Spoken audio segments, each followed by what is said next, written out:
Day 4 of Diddy's trial just wrapped, and baby, it's official. Cassie gonna be the first one taking the stand against him. Now Diddy's lawyers out here saying Cassie was the one laying hands on Diddy, trying to flip the script like he was the one who got done dirty. Joe Rogan chimed in too, saying Cassie's testimony is the nail in the coffin for Diddy's career. That right there proves Cassie saw it all. How Diddy was moving behind closed doors. Jury selection almost wrapped up, and word is, Diddy told the judge he feeling real nervous about what's coming down on him. Jury selection is officially underway in the Sastrada-King trial of Sean Diddy Combs. Chloe Malas was in federal court today, and Chloe, no jurors selected, but a pretty revealing start to the 8-week trial. Lester, that's right. It was an illuminating first day of court. Combs entered the courtroom wearing a crew neck sweater and a white button-down shirt. He had some gray in his hair and in his goatee. And at one point, he told the judge that he needed to use the bathroom and that he was feeling a little bit nervous. Now, also, several celebrities were named today, although they haven't been accused of any wrongdoing. They might be mentioned during the course of the trial. Their names are Michael B. Jordan, Mike Myers, Kanye West, and his former girlfriend, Cassie Ventura, who has accused him of years of physical and emotional abuse. And she is expected to testify during the trial. Now, Combs has vehemently denied all of the allegations against him. I also want to point out that celebrity attorney Mark Garagos, he was present in the courtroom. His daughter is Tenny Garagos, one of the lead attorneys for Combs throughout this trial. Now, a source telling NBC News that he hasn't joined the team, but he is advising on jury selection. Court docs already made it clear Cassie will be questioned, but Diddy's camp out here yelling that both of them were swinging, trying to paint him as the real victim. His lawyer, Mark Agnifilo, talking about how Cassie was too strong to be forced into nothing by Diddy, but the judge wasn't having it. She clapped back, saying strong women can still get manipulated and forced, point blank. All right, now let's get into what's going on with this Diddy trial, because there are some new things coming out as they're in the courtroom. And one thing that Diddy's defense team is leaning in on is saying that, yes, Diddy was abusive toward his ex Cassie, but they're also saying that she was no angel and allegedly got violent with him as well. It's day 4 of the Diddy trial, and the prosecutor and Diddy's attorney had a very interesting exchange with the judge. It kicked off with Johnson telling the judge that the victim one, who they believe is Cassie, will not be cross-examined about certain medical issues. But that's when Diddy's attorney said the defense is going to take the position there was a mutual violence in their relationship, hitting on both sides, DV, domestic violence. He said, we are absolutely going to admit to domestic violence, but at what point does it become coercive? And that's when the judge clarified, saying, you're arguing that they are just violent. And he said, right, we are saying that it's relevant. They also said they're submitting a letter to the court on the topic, and they're going to offer 2 cell phone videos and the corrected CNN footage of that infamous tape where you saw Diddy beating Cassie up at the Intercontinental Hotel in LA. If you recall, Diddy's team had been saying that tape was doctored. There was more to it. And so I guess they have the full video they are claiming that they're planning to bring up in court. So we'll see what happens. Now, Diddy's team trying to push a story that just doesn't make any sense. As soon as that video of Diddy dragging Cassie went viral, Diddy popped out with a sorry not sorry apology, saying he takes full responsibility. But let's be real. Everybody saw with their own eyes that Cassie ain't lift a finger in that clip. Sis was just trying to escape, and Diddy straight up snatched her back like she was property. After watching that, how dare anybody say he the victim? Dear, please. When I looked at that thing, to be honest, I thought that the people who was watching it, because you know at those hotels, they have security personnel that watch that stuff. And if they didn't call the police, they should be in jail. I don't care what nobody say. You know, whoever watched that tape and didn't submit that to the authorities, they should be brought up on charges. Why do you think the video is barely coming out right now? Because you got a lot of people, you know, that's wondering why it took so long. First of all, they know that Puff probably paid the security personnel because he knew it was on camera. When he made it to the hallway, when she made it to that phone, once that phone picked up, that's going straight to security. That's for emergency purposes only. So either the concierge or somebody that's handling emergency type situations when she picked up that phone. So now, Puff probably had somebody pay them off. 9 times out of 10, he had somebody pay them off, bruh. It's so difficult to reflect on the darkest times in your life. Sometimes you gotta do that. I was fucked up. I mean, I hit rock bottom. But I made no excuses. My behavior on that video is inexcusable. I take full responsibility for my actions in that video. I'm disgusted. I was disgusted then when I did it, I'm disgusted now. I went and I sought out professional help. I had to go into therapy, going to rehab. Had to ask God for his mercy and grace.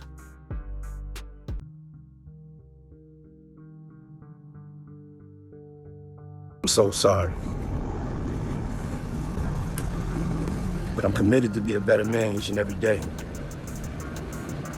I'm not asking for forgiveness. I'm truly sorry. Cassie's locked in to take the stand, and the tea is she might be up there as soon as next week. She is the only survivor in this whole federal case who said, "Nah, I ain't hiding," and is testifying loud and proud, no mask, no blur. Prosecutors told the court Friday they gon' run through 2 quick witnesses before bringing Cassie up, and Sis gon' hold it down for most of that first week. And let's not forget, Cassie is pregnant with baby number 3, due next month, but she's still gonna take the stand like a soldier. Let's talk about the showdown in the courtroom over the bombshell video allegedly showing Sean Diddy Combs beating his then-girlfriend Cassie Ventura. Now, Diddy's lawyers are arguing to exclude the footage from the rapper's upcoming sex trafficking trial. Legal contributor Brian Buckmeyer joins us now with more on what this could mean for the high-profile case. So good to have you. Okay, so they want this video left out. What's their argument for this?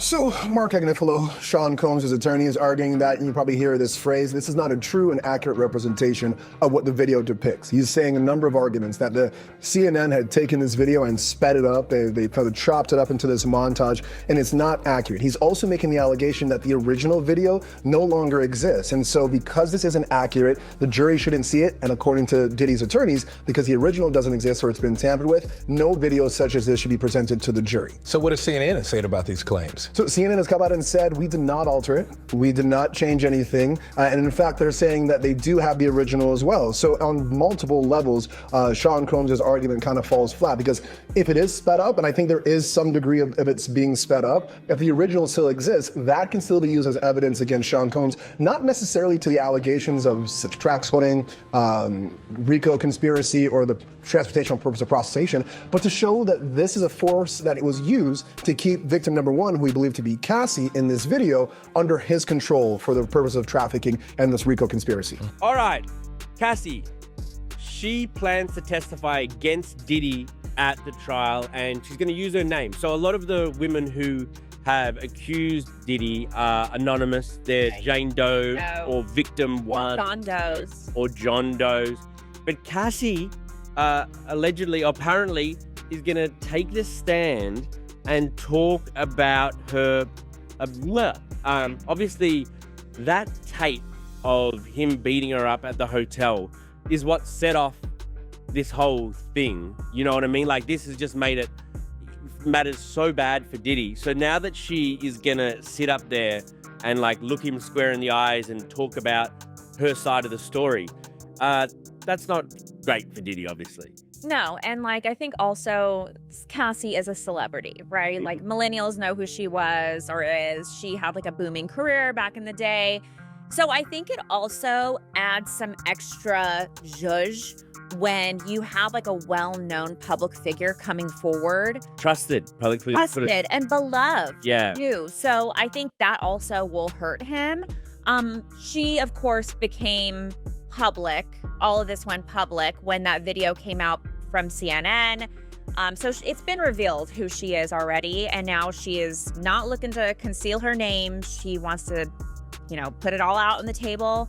And yeah, yikes, it could be really bad for him. Inside the courtroom, report that Assistant U.S. Attorney Emily Johnson read out loud the text that Diddy reportedly sent to Cassie Ventura after an altercation in a hotel in 2016. She references security video of the event that went public, showing Diddy hitting his then-girlfriend in a hotel hallway. The text from Diddy at the time read, quote, "Call me, the cops are here. I got 6 kids. Yo, please call, I'm surrounded. You gonna abandon me all alone?" The assistant U.S. attorney argues in court that, quote, the defendant knew he had done something that could elicit police response. Just last week, Diddy's lawyers were hollering that the video of him beating Cassie was straight up fake, saying it was chopped, screwed, and sliced up to make him look worse. They claimed the footage got edited down, sped up, slowed down, and the timestamps all messed with to twist the truth. But CNN stood 10 toes down, saying they ain't touched nothing. The original clip still sitting pretty with the source, unedited and untouched. Combs wants that video or videos excluded from trial. And for that, we turn to his motion in limine to exclude video footage of that March 5th, 2016 incident. Motion in limine is a pretrial motion that aims at preventing evidence from coming into trial or limiting it in some way. And it starts by saying, quote, "There is no longer any dispute that the CNN footage from March 5th, 2016 at the Intercontinental Hotel offered by the government at 3 separate bail hearings is wholly inaccurate, having been altered, manipulated, sped up, and edited to be out of sequence. As indicated below, CNN paid Redacted, don't know who this person is, Redacted, for footage, copied that footage in unknown ways, presented that footage out of order, and destroyed the original. Accordingly, all the footage from CNN is inaccurate and inadmissible. As for the 2 items of footage filmed by an iPhone 6, those pieces of footage are inaccurate and admissible as well for the reasons set out below." This footage, just the tip of the iceberg, baby. Prosecutors sitting on a whole mountain of receipts. Word is, they interviewed hundreds of folks till they were sure they had enough to bury him. And let's not forget, this the Southern District of New York we talking about. They got a 97% conviction rate. Diddy's in for the fight of his life, and trust, his legal team knows it. The allegations implicate dozens of unidentified witnesses and alleged co-conspirators around the world, and some of the key witnesses to the supposed incidents are dead. Basically meaning, how can we defend against it? The defense is not even permitted to share the identities of the individuals described in the disclosure letter with Mr. Combs until April 18th, further hampering defense counsel's ability to investigate. Collectively, these new allegations require many months, if not years, to investigate, and if admitted, would require a series of mini-trials certain to double the length of a trial the government originally said would last 3 weeks. So this is an explosive allegation that on its face, I don't know if I necessarily disagree with. If they are bringing in evidence of uncharged conduct, wouldn't the defense have an opportunity to investigate it and challenge it? It seems like they're making a point. So if this evidence is allowed in, there is a chance this could delay the trial significantly. We all know Combs wants to go to trial, but how can he properly defend himself against this in just a few weeks? The jury sits. Will they be shown these tapes?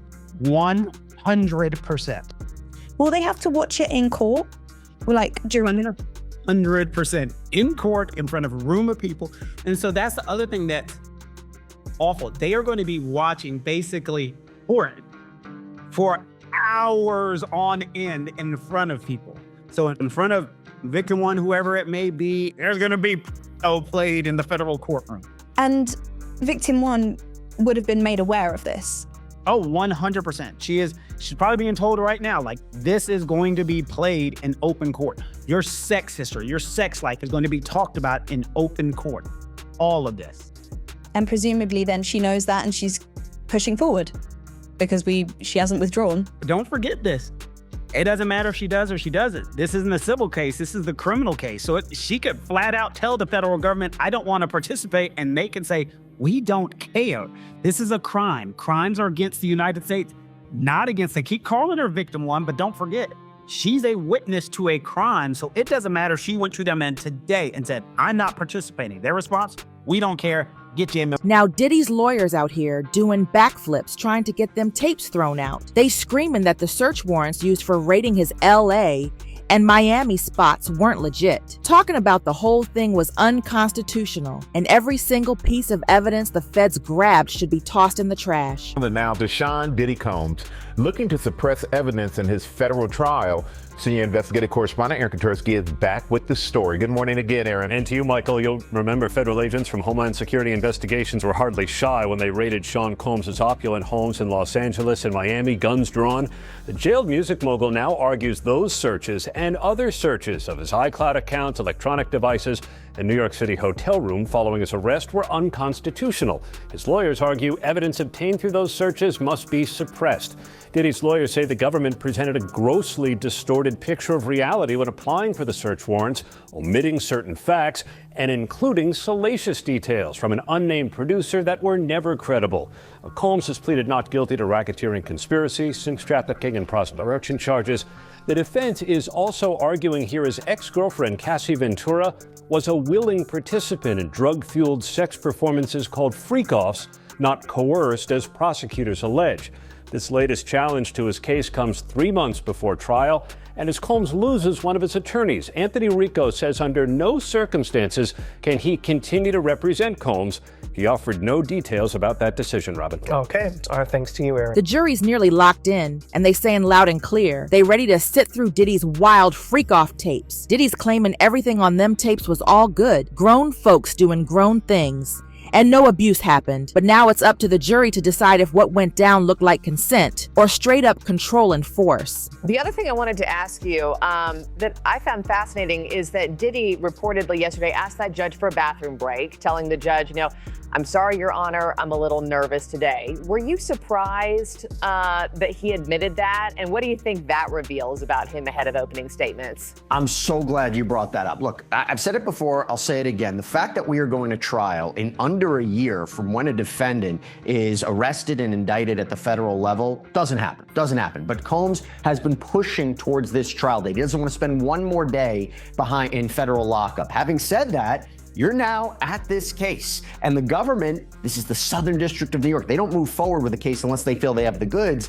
He's looking at not only life in prison, and the maximum charge, but potentially decades in prison. The third charge that he's facing, transportation to engage in prostitution, that can carry 10 years in prison, and some argue that's the most straightforward charge to actually convict him on. So I think he's feeling the weight of what's happening. Jury selection, a panel of his peers coming in to decide his fate. It is real right now for him. Of course, they're all going to know who Sean Combs is, but they're going to need to find jurors who, despite the fact that they are familiar with Diddy, they still can be fair. Prosecutors say Combs turned his significant business interests into a criminal enterprise to plan elaborate sex parties, including drug-fueled marathons where women were coerced into sex and then threatened if they didn't keep quiet.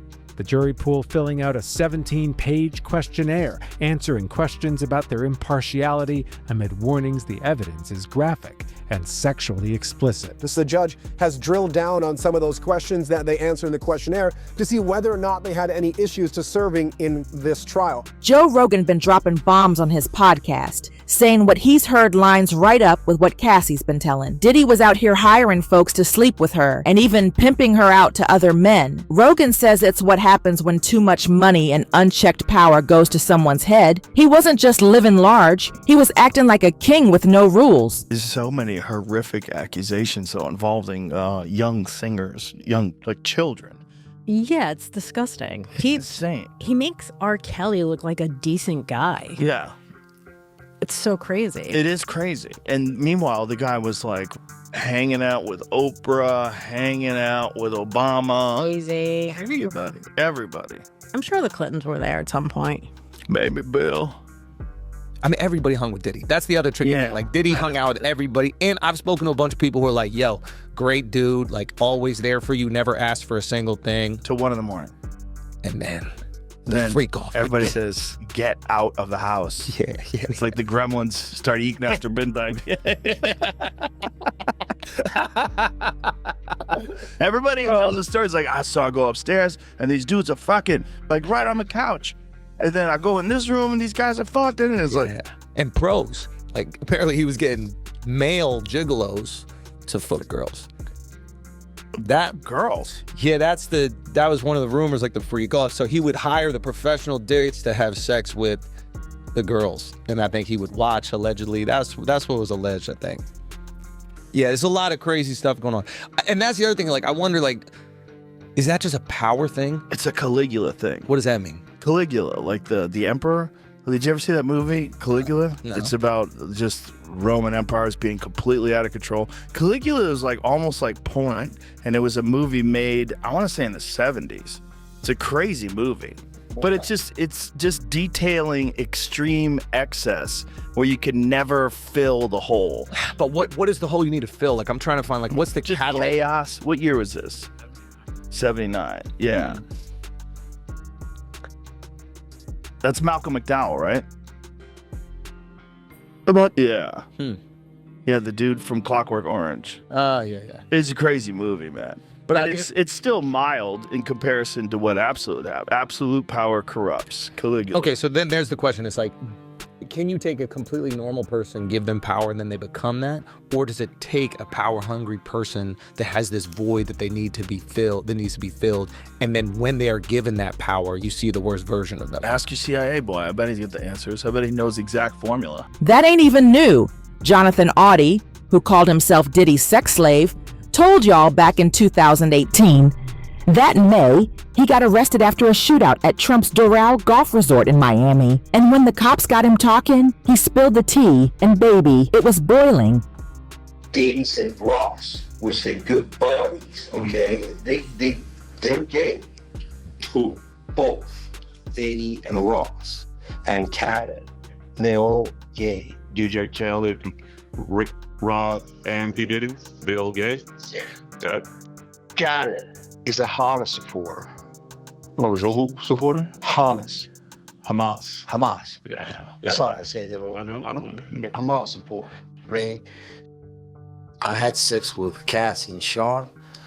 Basically, he would masturbate, tell me what to do with Cassie. I had like 15 encounters, and I heard a lot. Hidden in plain sight. It's hidden. All right, you gotta see what you said. Okay, how do I know those? Yeah, that's what I want to know. How do you know this? Didn't know Sean Combs. When you step back and look at the big picture, it's clear Diddy wasn't moving solo in the shadows. He had big-time folks behind him, and everybody who pulled up to them secret parties, they knew what was going down behind them velvet ropes.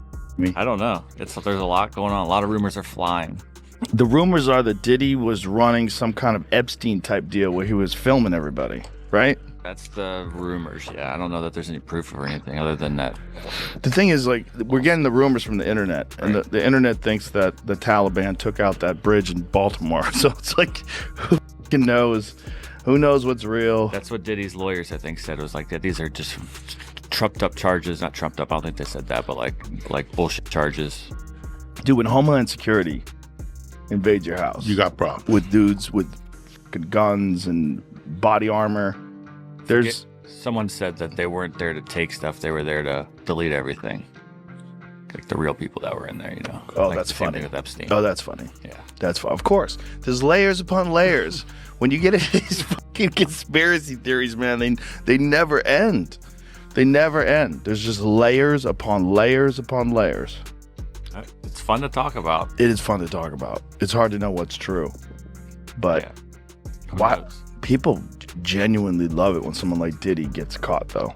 The glee that people have is weird. Why? Because he's too successful.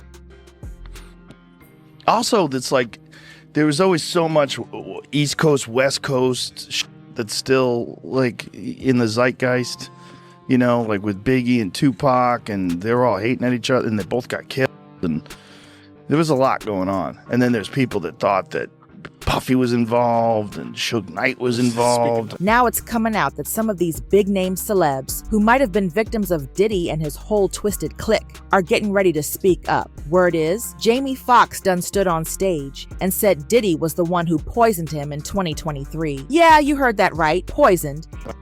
Jamie Foxx is speaking out after being injured during a confrontation at his birthday dinner, a day after the Oscar winner was allegedly involved in a physical altercation with an unidentified person, resulting in him needing to get stitches. The 57-year-old takes to Instagram on December 14th to address the situation and thank fans for their support. Jamie first shares a simple message on his feed that reads, "The devil is busy, but I'm too blessed to be stressed." He then writes in the caption of the post, "The devil is a lie. Can't win here. Thank you to everybody that pray and check on me. When your light is shining bright, they try to bring you darkness, but they don't know that you're built for it. The lights have been shining bright." On December 13th, the Ray actor was celebrating turning 57 with his family at a restaurant in Beverly Hills when things reportedly took a turn. A rep for the actor told NBC News at the time, Jamie Foxx was at his birthday dinner when someone from another table threw a glass that hit him in the mouth. He had to get stitches and is recovering. The police were called and the matter is now in law enforcement's hands. And guess who else slid into the convo? Elon Musk. On Joe Rogan's show, he said plain and simple, Diddy's relationship with Kamala Harris looks real shady and needs to be investigated. Elon ain't holding his tongue and he's pointing fingers. Well, it's just amazing how many people in the Diddy party list that are supporting Kamala, too. Yeah, seriously. It's like insane. Publicly, openly, like all in. Yes. It's like J-Lo was like his ex-girlfriend. and it's like now deciding she's like warning people against Trump. I'm like, well, wait a second. So how many people did she warn against Diddy? Right. Oh, 0. Okay. Right. Well, maybe we shouldn't trust her opinion. Like if she's going to be warning people, why did she never warn anyone about Diddy? Exactly. Yeah. The whole thing is so strange to watch play out. It seems like the Diddy thing was like an Epstein-type compromise deal, where he had, whether he was doing it himself, conceivably, people want to think that he's attached to some intelligence agency or something like that. I think he's a gangster who made $1 billion and knew how to control people by compromising them. That's what I think. Whether or not he had help, I don't know. Whether or not he shared some of that information with people so they knew they had compromising stuff on people, I don't know. But clearly he was doing it for his own jollies too. There was something sick about it. Yeah. I mean, but the thing is that people in the music and entertainment industry had to know that Diddy was like, kids, basically. And yet they still fed him kids. And like, where's the accountability? There had to be rumors. There had to be. They had to know. Yeah. They had to know. Cat Williams is talking about it on exactly. Yeah, on that podcast. But like who's feeding him the kids? Right. Yeah. And what videos do they have of these people where they're willing to defend him? And they're willing to keep quiet about all this. Like how many people were compromised?